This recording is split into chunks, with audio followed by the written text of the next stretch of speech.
2024 లేదా 25లో డిగ్రీ లేదా బీటెక్ చదివారా? సాఫ్ట్‌వేర్ జాబ్ కోసం ఎదురు చూస్తున్నారా? అయితే కోడ్‌జ్ఞాన్ 100 డేస్ కోర్సులో చేరండి. జాబ్ సాధించండి.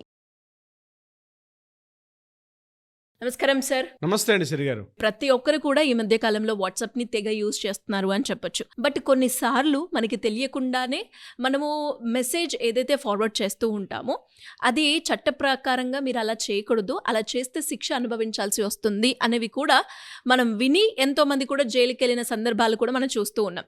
మరి ఇలాంటి సిచ్యువేషన్స్‌లో ఎలాంటి మెసేజెస్‌ని మనం ఫార్వర్డ్ చేయొచ్చు, ఎలాంటి చేయకూడదు, జాగ్రత్తలు అనేది ఖచ్చితంగా మనము తీసుకోవాల్సిన అవసరం ఉంది. సో ఏమేమి స్టెప్స్ ఫాలో అవ్వాల్సిన అవసరం ఉంది సార్ ఇతరులకి మనం మెసేజ్ ఫార్వర్డ్ చేసేటప్పుడు? వాట్సాప్ యూజ్ చేయాల్సిందే. యూజ్ చేయకపోతే మనం కమ్యూనికేషన్ గానీ, లేకపోతే మనం ఏదైనా పేపర్ డాక్యుమెంటేషన్ గానీ ఒకరినొకరు షేర్ చేసుకోవాలనుకుంటే మనకి వేరే స్కోప్ లేదు ఇప్పుడున్న పరిస్థితుల్లో. వాట్సాప్ యూజ్ చేయాల్సిందే. యూజ్ చేయకుండా మనం డైలీ అది స్టూడెంట్ అయినా, ఎంప్లాయీ అయినా, హౌస్ వైఫ్ అయినా ఎవరికైనా కమ్యూనికేషన్‌లో వాట్సాప్ తోటి ఒక సందేశాలు పంపించుకోవడం గానీ, ముఖ్యంగా డాక్యుమెంటేషన్స్ పంపించుకోవడం గానీ, ఒకరి ఫీలింగ్స్‌ని ఒకరు షేర్ చేసుకోవడానికి కూడా అనేక రకాలుగా మనం వాడుకున్నప్పుడు కూడా వాట్సాప్ అనేది మన దైనందిన జీవితంలో అంటే మన రొటీన్ లైఫ్‌లో it's a part of life అయిపోయింది వాట్సాప్ కమ్యూనికేషన్ చేసుకోవడం అనేది. కానీ ముఖ్యంగా యూత్ జనరేషన్ నేను చెప్తున్నాను. ఏది మంచి, ఏది చెడు తెలీదు. ఏది ఎలా వాడాలో, ఏది ఎలా వాడకూడదో కూడా తెలీదు. దానివల్లనే చిన్న చిన్న తప్పులు చేసి తమ జీవితాన్నే పణంగా పెట్టుకుంటున్నారు. అంటే తెలియకుండానే భారీ మూల్యాన్ని చెల్లించుకుంటున్నారు. ముఖ్యంగా యూత్ జనరేషన్స్, జెన్‌జీ జనరేషన్ అనుకుంటారు. తెలీదు.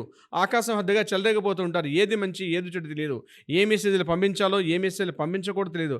అంటే ముఖ్యంగా ఆ యంగ్ ఏజ్ ఏదైతే ఉంటుందో, ఆ 15 ఏళ్ల నుంచి 25 ఏళ్ల మధ్యలో ఉన్నటువంటి ఆ కుర్రాళ్ళు ఈ మధ్య పోలీస్ స్టేషన్‌కి వచ్చే కేసులు గానీ, మాకు వస్తున్నటువంటి కేసులో చూస్తుంటే ఏదో పొరపాటుగా చేసినటువంటి ఆ మెసేజ్‌ల వల్ల వాళ్ళు కేసుల్లో కూడా ఇరుక్కుపోయే పరిస్థితి కూడా వస్తుంది. సో, ఈ వీడియో చివరిదాకా చూడండి తప్పనిసరిగా. కొంత ఇన్ఫర్మేటివ్‌గా ఉంటుంది. మీకు ఇన్ఫర్మేషన్ కూడా వచ్చే అవకాశం కూడా ఉంటుంది. ముఖ్యంగా వాట్సాప్ లాంటి మెసేజెస్ నాట్ ఓన్లీ పర్టిక్యులర్ వాట్సాపే కాదు. ఎలాంటి ఒక కమ్యూనికేషన్ మాధ్యమంలోనైనా ఏ మెసేజ్‌లు పంపించాలి, ఏ మెసేజ్‌లు పంపించకూడదు. ఏ మెసేజ్‌లు పంపిస్తే ఏ మెసేజ్‌లకి ఏ రకమైన శిక్ష ఉండే అవకాశం కూడా ఉంటుంది. నేను మొత్తం దీన్ని 5 కేటగిరీస్ వైస్‌గా డివిజన్ చేసే ప్రయత్నం చేస్తాను. ముఖ్యంగా నంబర్ 1 బెదిరింపు మెసేజెస్. అంటే మనం వాట్సాప్ చేస్తూ ఫ్రెండ్స్‌లో అనుకుంటాం, అమ్మాయిలు అనుకుంటాం, లవ్ చేస్తున్నట్టు అమ్మాయిలకు అనుకుంటాం బెదిరింపు మెసేజెస్. "ఏయ్! నువ్వు నన్ను ప్రేమించకపోతే నేను చంపేస్తా. నేను చెప్పిన ప్లేస్‌కి నువ్వు వస్తావా? రావా? అదేవిధంగా మీ ఇంట్లో వాళ్ళకి చెప్పకుండా నన్ను వచ్చేసేయ్." ఇట్లా బెదిరింపు చేస్తూ కాల్స్ గానీ, మెసేజ్‌లు పంపితే వాట్సాప్‌లో ఉన్నటువంటి మెసేజెస్ కూడా లీగాలిటీ ఉంది. అక్కడ 2 బ్లూ టిక్కులు వచ్చినా, బ్లూ టిక్కులు రాకపోయినా సరే ఆ మెసేజ్ ఒకసారి సేవ్ చేసుకుంటే మీ మీద ఎలక్ట్రానిక్ మీడియా చట్టం ఏదైతే ఉందో 2020 చట్టం ప్రకారం మీరు శిక్షార్హులవుతారు. ఇప్పుడు నేను చెప్పినటువంటి పాయింట్ నెంబర్ 1 బెదిరింపు కాల్స్. అంటే భయపెడుతూ చేస్తున్న కాల్స్. అలాంటి కాల్స్‌కి సెక్షన్ 506 ప్రకారం అప్ టు 2-2.5 ఇయర్స్ పాటు శిక్ష పడే అవకాశం కూడా ఉంటుంది. నేనేదో ఆకతాయితనంగా చేశానంటే కుదరదు. కొన్ని సందర్భాల్లో యువకులు ప్రేమించే అమ్మాయిని నన్ను ప్రేమించుతావా లేదా?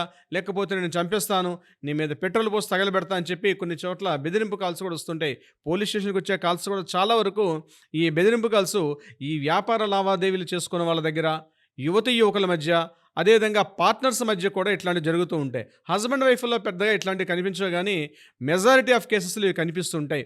ముఖ్యంగా ఈ ఎగ్జాక్ట్‌లీ యూత్ జనరేషన్‌లో ఉంటుంది. నిన్ను బెదిరింపు కాల్స్ వస్తుంటాయి.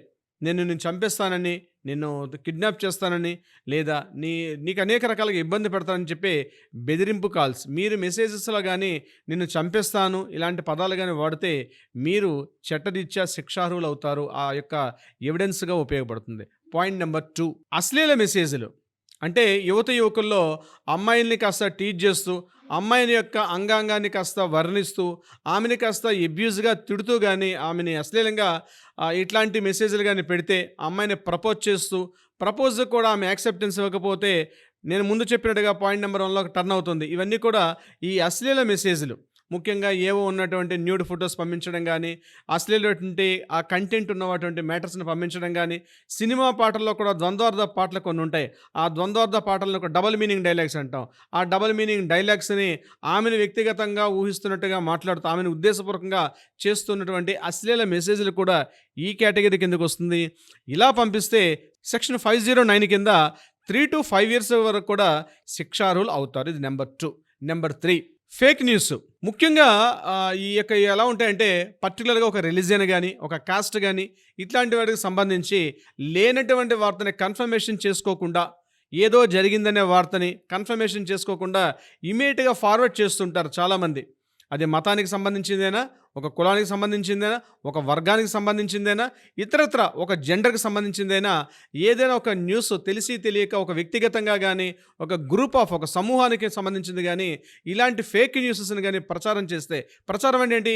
ఎవరో ఎక్కడో ఫేస్‌బుక్‌లోను, ఇన్‌స్టాలో ఉన్నటువంటి వార్తల్ని తీసి దాన్ని వాట్సాప్‌లో పెట్టి వాట్సాప్ మెసేజ్‌ల్లో గానీ పక్కవారికి ఫార్వర్డ్ చేశారు అంటే తప్పనిసరిగా వాళ్ళపైన కూడా ఈ ఎలక్ట్రానిక్ మీడియా చట్టం ద్వారా సెక్షన్ 153A అండ్ 505 ఈ సెక్షన్స్ ప్రకారం వాళ్ళ మీద కూడా కేసులు పడే అవకాశం ఉంటుంది.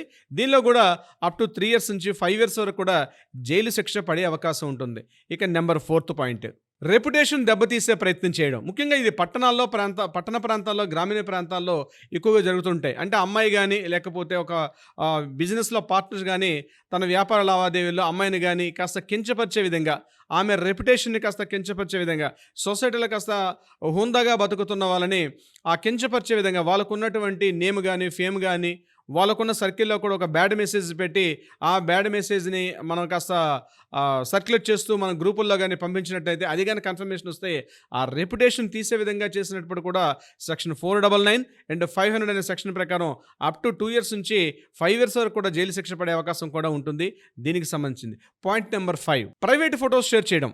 ప్రైవేట్ ఫోటోస్ అంటే ముఖ్యంగా హాస్టల్స్‌లో అమ్మాయిలుంటారు. హాస్టల్స్‌లో అమ్మాయిలు గానీ, అమ్మాయిలు కావచ్చు, అబ్బాయిలు కావచ్చు, ఆ హాస్టల్స్‌లో కాలేజీ గర్ల్స్ ఉన్న హాస్టల్స్‌లో అమ్మాయిల యొక్క ప్రైవేట్ ఫోటోస్‌ని తీయడం, ఆ ప్రైవేట్ ఫోటోస్‌ని సర్క్యులేట్ చేయడం, అలాగే కోవర్కింగ్ ప్లేస్ అమ్మాయిలు, అబ్బాయిలు కలిసి ఒక జాబ్ ప్లేస్‌లో వర్క్ చేస్తుంటారు. అలాంటి దగ్గరలో కూడా ప్రైవేట్ వాళ్ళ ఫోటోస్‌ని వాళ్ళని ఎక్కడో దగ్గర డౌన్‌లోడ్ చేసి, ఆ ప్రైవేట్ ఫోటోస్‌ని తమ సంస్థ షేర్ చేయడం గానీ, కంపెనీస్‌లో వర్క్ ప్లేస్‌లో కంపెనీస్‌లో పనిచేసేటప్పుడు ఆ ప్రైవేట్ ఫోటోస్‌ని ఆమె బట్టలు మార్చుకున్నట్టు గానీ, లేకపోతే ఆమె ప్రైవేట్‌గా ఎక్కడ ఉన్నటువంటి వాష్‌రూమ్స్‌లో ఉన్నటువంటి ఫోటోస్ అవన్నీ కలెక్ట్ చేసి ఆమెని డిగ్రేడ్ చేస్తున్నట్టుగా ఇలాంటి ప్రైవేట్ ఫోటోస్ షేర్ చేస్తున్నప్పుడు కూడా ముఖ్యంగా ఇలాంటివి మనం అప్పుడప్పుడు చూస్తూ ఉంటాం. హాస్టల్స్‌లో, ఈ కాలేజీ హాస్టల్స్‌లో ఉన్నటువంటి ఉమెన్స్ హాస్టల్‌లో గానీ, బాయ్స్ హాస్టల్‌లో కూడా చాలా చోట్ల అక్కడ ఆ కేసు జరిగిందని మనం కొన్ని వీడియోస్ కూడా మనం చేసాం గతంలో. ఇట్లాంటి విషయాలు సీసీ కెమెరాలని కాస్త డౌన్‌లోడ్ చేసుకొని వాటి ద్వారా ఎక్కడో అనాథరైజ్డ్‌గా కెమెరాస్ పుటప్ చేయడం, ఆ అమ్మాయి నడుస్తున్న దారిలో ప్రైవేట్ కెమెరాస్ పెట్టి అక్కడ అవి డౌన్‌లోడ్ చేసి ఆ ప్రైవేట్ ఫోటోస్‌ని కంప్లీట్‌గా వాట్సాప్‌లో గానీ సర్క్యులేట్ చేస్తూ ఉండడం. ఇది కూడా ఒక చట్టరీత్యా నేరమే. ఇలా చేసినప్పుడు సెక్షన్ 66E అంటాం. అంటే చట్టం మన ఎలక్ట్రానిక్ చట్టం 66E అంటాం. ఈ చట్ట ప్రకారంగా అంటే సైబర్ నేరాల కిందకొస్తుంది. ఈ రకంగా చేసినప్పుడు కూడా దీనికి కూడా మనం చట్టరీత్యా శిక్షార్హులను అయ్యే అవకాశం ఉంటుంది. ముఖ్యంగా యువకులు తెలుసుకోవాల్సింది ఇప్పుడు నేను చెప్పిన 5 పాయింట్లే కాదు. మనం మాట్లాడుకుంటూ ఉంటే చట్టాన్ని మనం ఎలాబరేట్‌గా మాట్లాడుకోవడానికి చాలా అవకాశాలు ఉంటాయి. కానీ ప్రధానంగా 5 పాయింట్స్. ఈ 5 పాయింట్స్ వల్లే మెజారిటీ ఆఫ్ పీపుల్, ముఖ్యంగా నేను చెప్పినట్టుగా 15 ఏళ్ల నుంచి 25, 30 ఏళ్ల మధ్యలో ఉన్నటువంటి యువకులు చాలామంది 90% ఆఫ్ కేసెస్ అవే వస్తున్నట్టుగా మన రీసెంట్‌గా పోలీస్ వర్గాలు కూడా తెలియపరుస్తున్నాయి. So education point of view గుర్తుపెట్టుకోవాలి. మన చేతిలో వాట్సాప్ ఉంది. మనం దాన్ని ఒక ఎడ్యుకేషన్ పాయింట్ ఆఫ్ వ్యూ వాడుకోవాలి. లేకపోతే కమ్యూనికేషన్ పాయింట్ ఆఫ్ వ్యూ వాడుకోవాలి తప్పించి ఇప్పుడు నేను చెప్పినటువంటి చట్టాన్ని తమ చేతుల్లోకి తీసుకొని చట్ట వ్యతిరేక కార్యకలాపాలకు గానీ, వాట్సాప్‌ని గానీ వినియోగిస్తే నాట్ ఓన్లీ వాట్సాప్, ఫేస్‌బుక్ అయినా, ఇన్‌స్టా అయినా, ఎందుకంటే సోషల్ మీడియా బ్లోఅవుట్ ప్రపంచంలో ఇప్పుడు తిరుగుతున్నాం. నిమిషాల్లో, సెకండ్స్‌లో వార్తలు వ్యాపించిపోతున్నాయి కాబట్టి ఇటువంటి సమాజంలో మనం ఒక వార్తను చూసినా, మనం ఒక వార్తని ప్రచారం చేసినా, ఆ సమూహంలో మనం ఉన్నా సరే తప్పనిసరిగా చట్టరీత్యా మనం అనేక శిక్షల్ని ఎదుర్కోవాల్సిన పరిస్థితి కూడా ఉంటుంది Siri garu. Thank you sir. Thank you so much. Thank you so much Siri గారు.